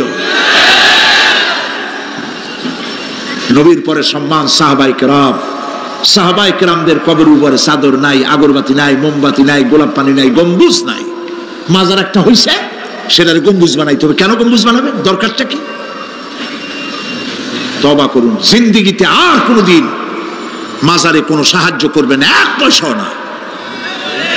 টাকা পয়সা দিবেন এতিমকে দিবেন, ভিক্ষুককে দিবেন, বিধবাকে দিবেন। পরীক্ষা দিতে পারে না, ফি দিতে পারে না, পরীক্ষা দিতে পারছে না, ওরে দেন। বাড়িতে চাল নাই, পানি পড়ে, ওরে দেন। অন্ধ মানুষকে দেন, লুলাকে দেন, এতিমখানায় দেন, মাদ্রাসায় দেন, টিউবওয়েল বানায় দেন যেখানে পানি নেই। এই সব কাজ করেন, সব হবে। সুবহানাল্লাহ।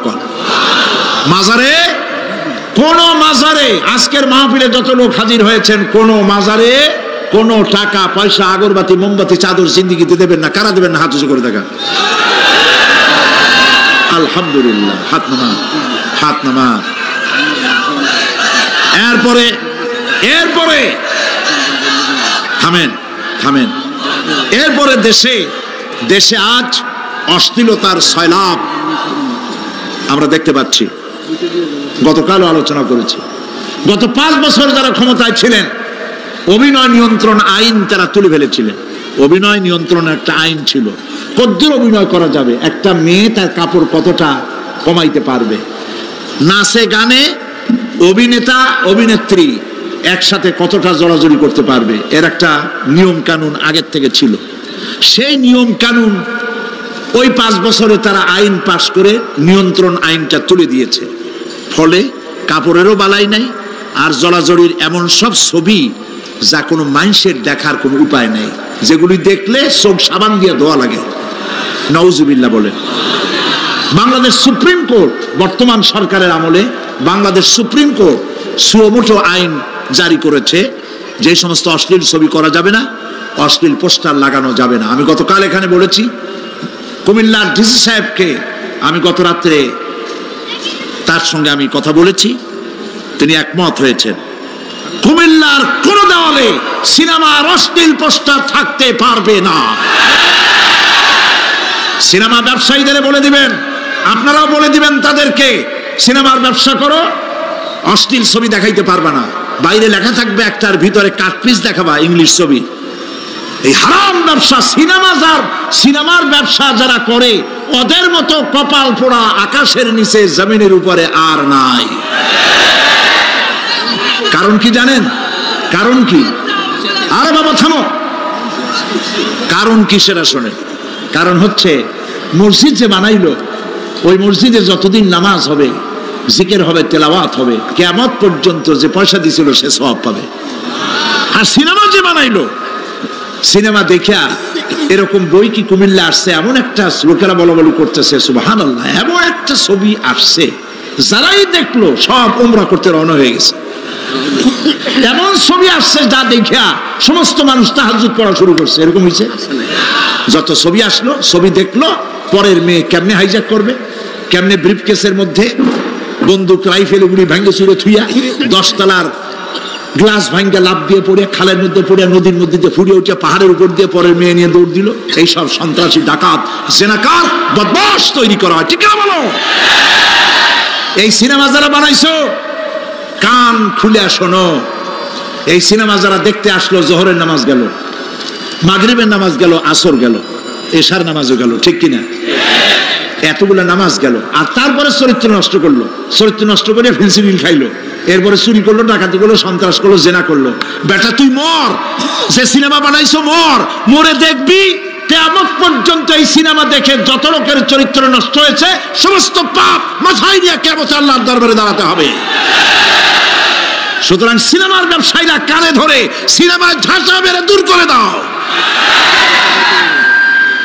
যদি মুসলমান হও, মুসলমানের যদি জন্ম দিয়ে থাকে, সিনেমার ব্যবসা বাদ দিয়ে দাও। আল্লাহ রহম করুক, বলেন আমি। কপাল পোড়া না হইলে সিনেমার ব্যবসা, এত ব্যবসা থুইয়া তুমি মানুষের চরিত্র ধ্বংস করার জন্য ব্যবসা করতেছ। এরপরে আকাশ সংস্কৃতি, কে যাবে? আকাশ সংস্কৃতি, ডিশ এন্টিনার মাধ্যমে সাইবার ক্যাফে এগুলি বানায়া রাস্তার মোড়ে মোড়ে দোকান করে কম্পিউটারের ভেতরে, ক্যাসেটের ভিতরে, ইন্টারনেট ইত্যাদির মধ্য দিয়ে অশ্লীল ছবি প্রদর্শিত হচ্ছে। রাস্তার মোড়ে মোড়ে উঠতি বয়সের যুবক যুবতী মেয়েগুলি নষ্ট হয়ে যাচ্ছে। নাউজুবিল্লাহ বলে।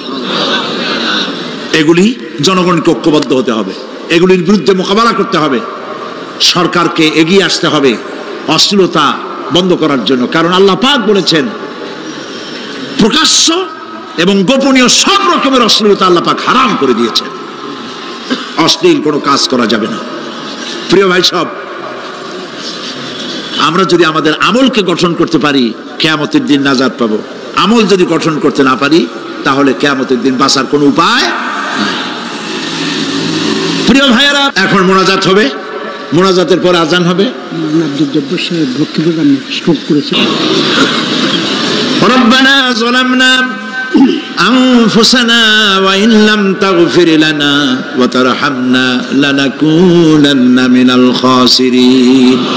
সবাই পড়েন আমার সাথে, রব্বানা যালামনা আনফুসানা ওয়া ইন লাম তাগফির লানা ওয়া তারহামনা লানাকুনান্না মিনাল খাসিরিন। হে আল্লাহ তাআলা, তোমার আরশে আজিম থেকে তাকায় দেখো, কুমিল্লার ঈদগাহ ময়দানে বিশাল ময়দান, রাস্তাঘাট, মানুষ উপচে পড়েছে, লাখো জনতা। আমরা গুনার বোঝা নিয়ে তোমার দরবারে হাত তুলেছি। রব্বুল আলামিন, আমাদের গুনার দিকে তাকায়ও না, আমাদের চোখের দিকে আর মুখের কাকুতি মিনতির দিকে তাকায়া আমাদের জিন্দেগির গুনাহ মাফ করে দাও।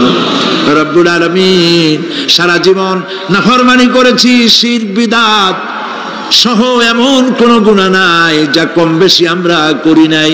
আল্লাহ তাআলা দয়া করে আমাদের জীবনের গুনাহ মাফ করে দাও। আয় আল্লাহ তাআলা, আমাদের মধ্য থেকে যাদের আব্বাজান দুনিয়া থেকে বিদায় হয়ে গেছে, আমাদেরকে কত কষ্ট করে তারা মানুষ করেছিলেন, আজকে তারা দুনিয়ায় নাই।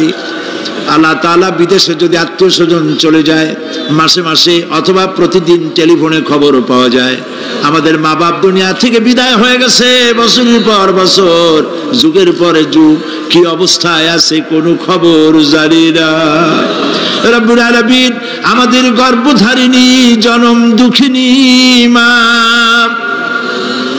নিজে না খেয়ে আমাদেরকে খাওয়াইছেন, গর্ভে রেখে কষ্ট করেছেন, ডেলিভারি করতে কষ্ট করেছেন, 2.5 বছর বুকের দুধ খাওয়াইয়া মানুষ করেছেন। আমাদের মা বাপ যাদের দুনিয়া থেকে বিদায় হয়ে গেল, আল্লাহ কবরটাকে জান্নাতের টুকরা বানায়া দাও। রব্বির হামহুমা কামা রব্বায়ানি সগীরা। সবাই পড়েন, রব্বির হামহুমা কামা রব্বায়ানি সগীরা। আয় আল্লাহ তাআলা, সারা পৃথিবীতে আজ মুসলমানদের বড়ই দুর্দিন, মুসলমানদের পক্ষে কথা বলার লোক আজ আর নাই। আল্লাহ তাআলা, কাশ্মীরের মুসলমানেরা কষ্ট পেতেছে, তাদেরকে পাখির মতো গুলি করে হত্যা করা হচ্ছে। প্যালেস্টাইনি মুসলমানদেরকে অভিশপ্ত ইহুদিরা মারতেছে। আল্লাহ তাআলা, বাগদাদে যে ইরাকে অনেক নবীর মাজার আছে, মাহবুবে সুবহানি, কুতুবে রব্বানি, শেখ মহিউদ্দিন আব্দুল কাদের জিলানী রহমতুল্লাহ আলাইহি যে মাটিতে শুয়ে আছেন, মুসলমানের দেশ। আয় আল্লাহ তাআলা, কাফেরেরা সব ঐক্যবদ্ধ হয়েছে, মুসলমান দেশগুলি শেষ করে দেবে। আল্লাহ, তোমার কাছে সাহায্য চাই। চেচনিয়া, বসনিয়া, প্যালেস্টাইন, কাশ্মীর সহ দুনিয়ায় যত জায়গায় মুসলমানেরা বিপদে আছে, আল্লাহ তুমি নিজে সাহায্য করো। রব্বুল আলামিন, আমরা মুসলমান, আমরা গুনাহ করেছি, সাহায্য চাবার মতো যোগ্যতা হারিয়ে ফেলেছি। আল্লাহ, আমরা স্বীকার করি আমরা গুনাহগার। আয় আল্লাহ, আমরা হাজারবার স্বীকার করি, নত শিরে স্বীকার করি আমরা গুনাহগার। কিন্তু একটা ভালো পরিচয় আমাদের আছে, সেই পরিচয়টা হলো আমরা তোমার হাবিবের উম্মত। আয় আল্লাহ তাআলা, তোমার হাবিবের সাদকায় আল্লাহ তুমি দুনিয়ার মুসলমানদের দিকে রহমতের নজরে তাকাও। আল্লাহ আমাদের জীবনের গুনাহ মাফ করে দাও। আল্লাহ মুসলমানদেরকে তুমি সাহায্য করো রব্বুল আলামিন। কিয়ামতের দিন যেদিন পায়ের নিচে হবে তামার মতো মাটি, গুনাহগারের মাথার চান্দি ফেটে গিয়ে মগজগুলো গলে গলে পড়বে, জিহ্বাটা নাভিস্থল পর্যন্ত ঝুলে পড়বে, ময়দানে সারা পড়বে পানি পানি বলে। আল্লাহ ওই দিনে তোমার হাবিবের হাতের কাউসারের পেয়ালা আমাদের নসিব করে দিন। তোমার হাবিব বলেছেন 3000 বছর ধরে তুমি জাহান্নামের আগুনকে উত্তপ্ত করেছো, রক্ত মাংসের শরীর নিয়ে আমরা আগুনে জ্বলতে পারবো না। আল্লাহ জাহান্নামের আগুন আমাদের জন্য হারাম বানায়া দাও। আল্লাহুম্মা আজিরনা মিনান নার।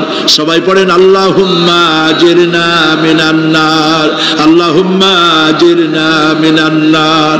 আয় আল্লাহ তাআলা, আমাদের আকীদা, আমাদের বিশ্বাস হলো এই, আমরা এখন কোথায় বসা তুমি দেখতে পাচ্ছ,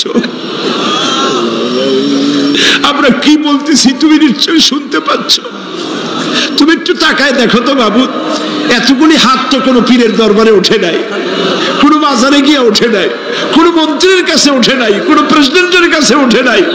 রাজা ধীরাজ, সম্রাটের সম্রাট, বিশাল আকাশের মালিকের কাছে হাত তুলেছি, মালিক খালি হাতে ফেরত দিও না, মালিক খালি হাতে ফেরত দিও না। হে আকাশের মালিক, হে জমিনের মালিক, হে আমাদের রব, আমাদেরকে খালি হাতে ফেরত দিও না বাবু। আল্লাহুম্মা লা তারুদ্দানা খাইবিন, আল্লাহুম্মা লা তারুদ্দানা খাইবিন। আল্লাহ তাআলা একেবারে কিছু না দিয়া খালি হাতে ফেরত দিও না বাবু। কয়েক সেকেন্ড আমি আপনাদের জন্য ছাড়লাম, মাথা নিচু করুন, চক্ষু বন্ধ করুন, যার যা বলার বলেন, দোয়া কবুল হয়ে যাবে ইনশাআল্লাহ। বলেন যার যা বলার দরকার, মিনতির সাথে কাকুতি মিনতি করে বলেন।